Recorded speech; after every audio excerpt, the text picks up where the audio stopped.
பாஜக தலைவர் அண்ணாமலை அவர்கள் மாற்றப்படுகிறாரா? அடுத்த பாஜக தலைவர் யார்? தமிழக பாஜகவில் குழப்பம். இந்த மாதிரி செய்திகள் எல்லாம் சில நாட்களாக வரவே இல்லை. நீங்கள் கவனித்து பார்த்தீங்களா? கடந்த ஒரு வாரத்துக்கு முன்னாடி வரைக்கும் பாஜகவில் தலைவர் மாற்றப்படுகிறார் அப்படிங்கிற இந்த செய்தி தொடர்ச்சியாக ஊடகங்கள் மூலமாக பரப்பப்பட்டது. எல்லா ஊடகங்களும் அதை பற்றி விவாதமே பண்ணாங்க. யூடியூப் சேனல்ஸ்லேயும் அதை பற்றின விவாதம் தொடர்ந்தது. ஆனால் திடீர்னு அதெல்லாம் அப்படியே ஸ்டாப் ஆகிடுச்சு. ஏன்னா அண்ணாமலை அவர்களை மாற்றுவதற்கு இந்த திராவிட கட்சிகள் நிறைய முயற்சி செஞ்சாங்க. அதனுடைய விளைவு தான் நீங்கள் பார்த்த அந்த செய்திகள். தொடர்ச்சியாக அண்ணாமலை மாற்றப்பட போகிறாரு, வேற ஒருத்தர் தலைவராக வர போகிறாங்க, தலைவர் பதவியில் இவங்கெல்லாம் போட்டியில் இருக்காங்க, டெல்லி தலைமை அண்ணாமலை மேலே கோபம், அமித்ஷா அண்ணாமலை மேலே கோபம், அமித்ஷாவை சமாதானப்படுத்துகிறார் மோடி. இந்த மாதிரியான செய்திகளை தொடர்ச்சியாக தமிழக மீடியா பேசிக்கிட்டே இருந்தாங்க. இப்போ அந்த பேச்செல்லாம் நின்று போனதுக்கான காரணம் என்ன அப்படின்னு கேட்டிங்கன்னா, அண்ணாமலை மீண்டும் தமிழக பாஜகவுடைய மாநில தலைவராகிறார். தமிழக பாஜக தலைவர் மாற்றப்படுவாரா அப்படிங்கிறத தமிழக பாஜகவை விடவும் இந்த திராவிட கட்சிகள் உட்பட மற்ற எல்லா கட்சிகளும் ரொம்ப ஆவலோடு எதிர்பார்த்து காத்து கொண்டிருந்தன. இப்போது அவங்க எல்லாருக்குமே ஒரு மிகப்பெரிய ஏமாற்றம் காத்திருக்கிறது. மீண்டும் மாநில தலைவராகிறார் அண்ணாமலை. அண்ணாமலையுடைய 2.0 வெர்ஷன் இப்போ இருந்து ஸ்டார்ட் ஆக போகுது. அதனால தான் இந்த செய்திகள் எல்லாமே அப்படியே நின்று போச்சு. இந்த முயற்சிகள் எல்லாமே அப்படியே நின்று போச்சு. இவங்க எல்லாம் முயற்சி பண்ணி தோத்துட்டாங்க அப்படிங்கிறது தான் அர்த்தம். தமிழக பாஜகவில் தலைவரை நியமிக்கிறதுல திராவிட கட்சிகளுக்கு என்ன சம்பந்தம் அப்படின்னு உங்களுக்கு தோணலாம். இங்கே இருக்கக்கூடிய திராவிட கட்சிகள் இதை ஒரு பழக்கமாகவே வச்சுருக்காங்க. அதாவது இங்கே இருக்கக்கூடிய மற்ற கட்சிகளில் இவர்களுக்கு வேண்டப்பட்ட ஆட்களை அங்கே பிளான் செய்கிறது, இவங்களுக்கு சாதகமான நபர்களை அங்கே பதவிக்கு கொண்டு வர்றது, அதற்கு வெளியிலேருந்து இவங்க அரசியல் செய்வாங்க, இவங்க லாபி செய்வாங்க. உங்களுக்கு ஒரு பர்ஃபெக்ட் உதாரணம் அப்படின்னா, இப்போ காங்கிரஸ் கட்சி தலைவராக இருக்கக்கூடிய செல்வ பெருந்தகை திமுகவால் நியமிக்கப்பட்ட நபர், திமுகவால் பரிந்துரை செய்யப்பட்ட நபர். திமுக தான் அவரை பேக்கப் பண்ணுறாங்க. அதனால தான் அவர் காங்கிரஸ் கட்சியை விடவும் திமுகவுக்கு தான் அதிகமாக விசுவாசமாக இருப்பார். நீங்கள் அவருடைய செயல்பாடுகளை நோட் பண்ணி பார்த்தீங்க அப்படின்னா, அவர் காங்கிரஸ் கட்சிக்காக பேசுகிறாரோ இல்லையோ திமுகவுக்காக பேசுவார். இதனால் திமுகவுக்கு என்ன லாபம்? திமுக ஏன் தனக்கு வேண்டப்பட்ட ஒரு ஆளை காங்கிரஸ் கட்சியுடைய தலைவராக கொண்டு வரணும் அப்படின்னா, இங்கே திமுக சொல்லக்கூடிய விஷயங்கள் மட்டும் இல்லாமல் அவங்க என்ன விஷயத்தை சொல்ல நினைக்கிறாங்களோ அதை காங்கிரஸ் மூலமாகவும் சொல்ல வைப்பாங்க. காங்கிரஸ் கட்சியை அவங்க அப்படி தான் கைப்பற்றினாங்கன்னு சொல்லணும். இன்றைக்கி தமிழக காங்கிரஸ் பொறுத்த வரைக்கும் அவங்க திமுகவுடைய பிரான்ச் அப்படின்னு சொல்லலாம்.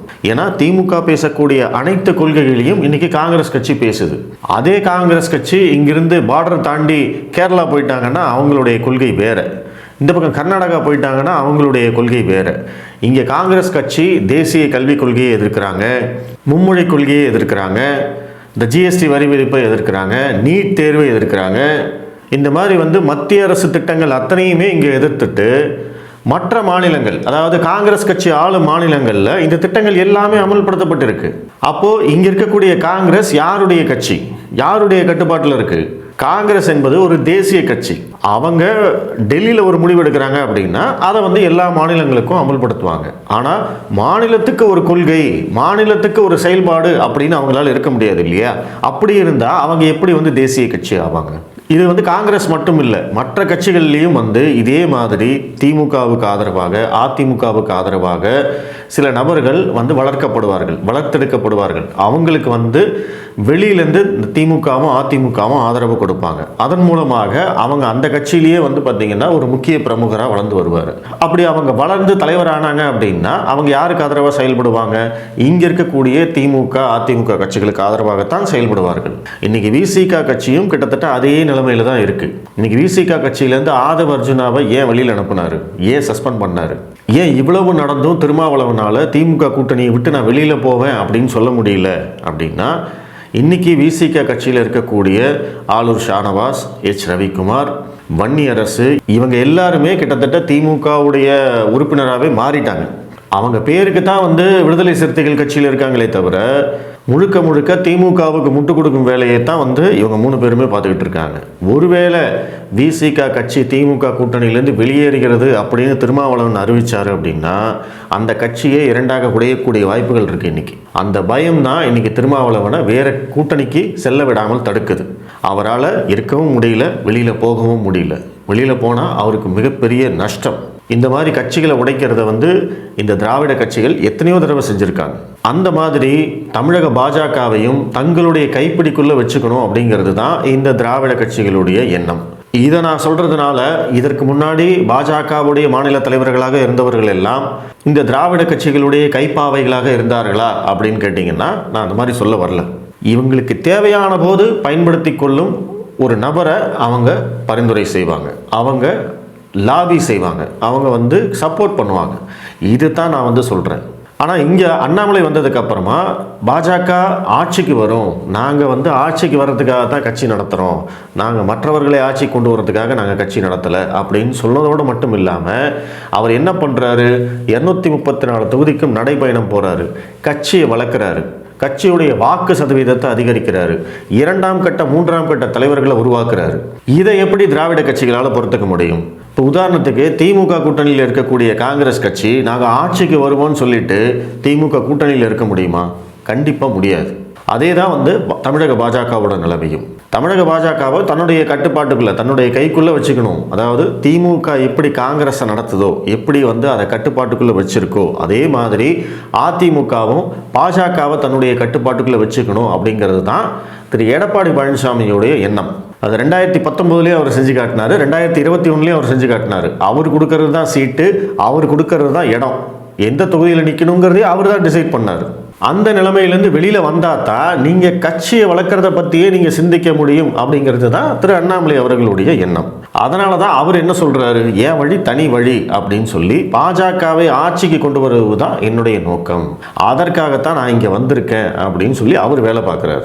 அப்போ அவருடைய ஃபஸ்ட்டு டேர்ம் 3 வருஷம் முடிஞ்சது. 3 வருஷத்தில் அவர் பாஜகவுக்கு ஒரு குறிப்பிடத்தக்க வளர்ச்சியை கொண்டு வந்திருக்காரு. அப்படிங்கிற போது இதை வந்து திராவிட கட்சிகளால் சகிச்சுக்க முடியல. இந்த நடந்து முடிந்த பாராளுமன்ற தேர்தலில் அதிமுகவுடன் கூட்டணி அமையாமல் போனதற்கு அண்ணாமலை தான் காரணம்னு எல்லாரும் பேசுகிறாங்க. ஆனால் உண்மையான காரணம் அண்ணாமலை கிடையாது, எடப்பாடி பழனிசாமி.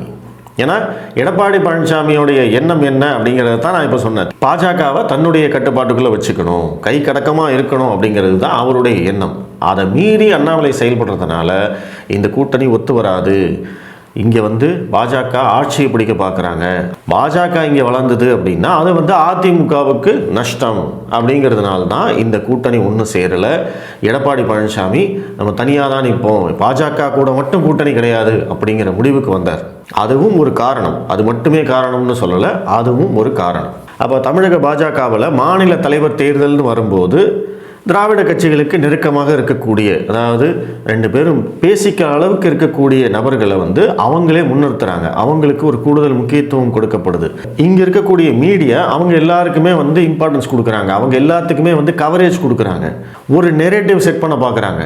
அண்ணாமலையை விடவும் இங்கே இருக்கக்கூடிய மற்ற தலைவர்களுக்கு வந்து வாய்ப்புகள் இருக்குது, அவங்க வந்தால் பாஜக வந்து இன்னும் நல்லா இருக்கும் அப்படிங்கிற மாதிரியான செய்திகள், அப்படிங்கிற மாதிரியான பேச்சுக்கள் இங்கே தொடர்ச்சியாக பேசப்பட்டது. இதெல்லாம் யாரால அப்படின்னா திராவிட கட்சிகளால். ஸோ இந்த சதி வலைகளையெல்லாம் தாண்டி தான் இன்னைக்கு திரு அண்ணாமலை அவர்கள் மீண்டும் தலைவராகிறார். அண்ணாமலை 2.0 அவருடைய 2வது இன்னிங்ஸ் ஆரம்பமாகிறது.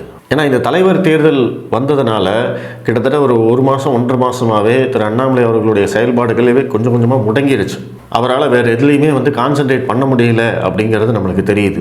ஆனால் ஒன்ஸ் தலைவர் அப்படின்னு அறிவிக்கப்பட்டாச்சு அப்படின்னா அதற்கு பிறகு கண்டிப்பாக அவர்கிட்ட வந்து ஒரு மிகப்பெரிய திட்டம் இருக்குது. ஏன்னா அவர் லண்டன் போன போதே அவர் வந்து இதை பற்றி பேசியிருக்காரு.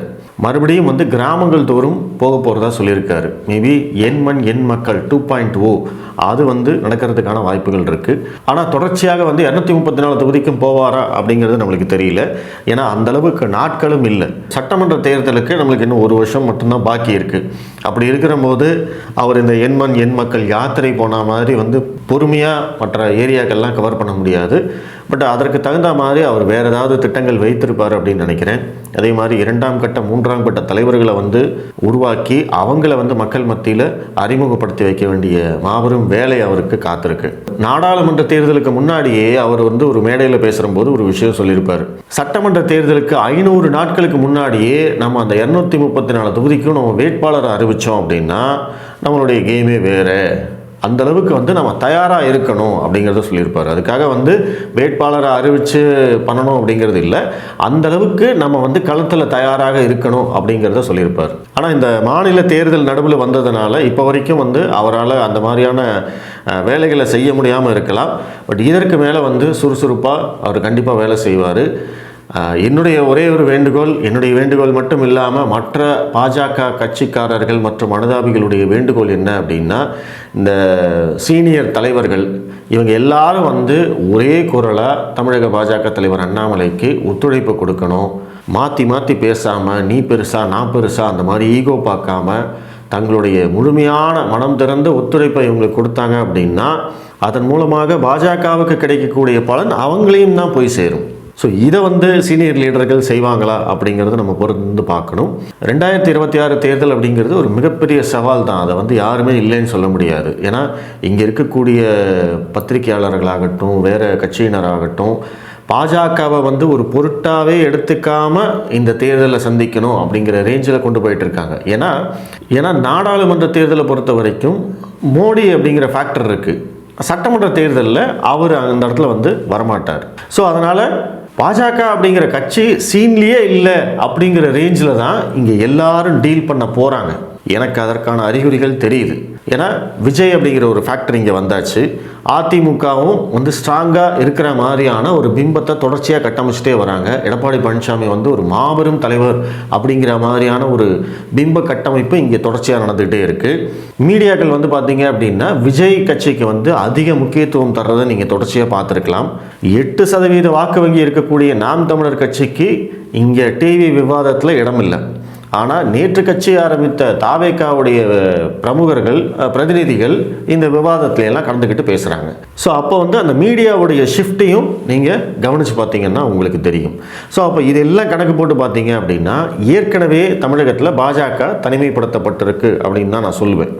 ஏன்னா இங்கே இருக்கக்கூடிய மற்ற அனைத்து கட்சிகளும் ஒரே கொள்கையை பேசக்கூடியவை. இங்கே வந்து அவங்க திராவிடம்னு பேசுவாங்க, இது பெரியார் மன்னன் பேசுவாங்க, மும்மொழி கொள்கைக்கு எதிர்ப்பு அப்படின்னு சொல்லுவாங்க, இந்தி திணிப்புக்கு எதிர்ப்புன்னு சொல்லுவாங்க, நீட் தேர்வை எதிர்க்கிறேன்னு சொல்லுவாங்க, மத்திய அரசு என்ன திட்டம் கொண்டு வந்தாலும் எதிர்க்கிறேன்னு சொல்லுவாங்க, மத்திய அரசு நிதி கொடுக்கலன்னு சொல்லுவாங்க.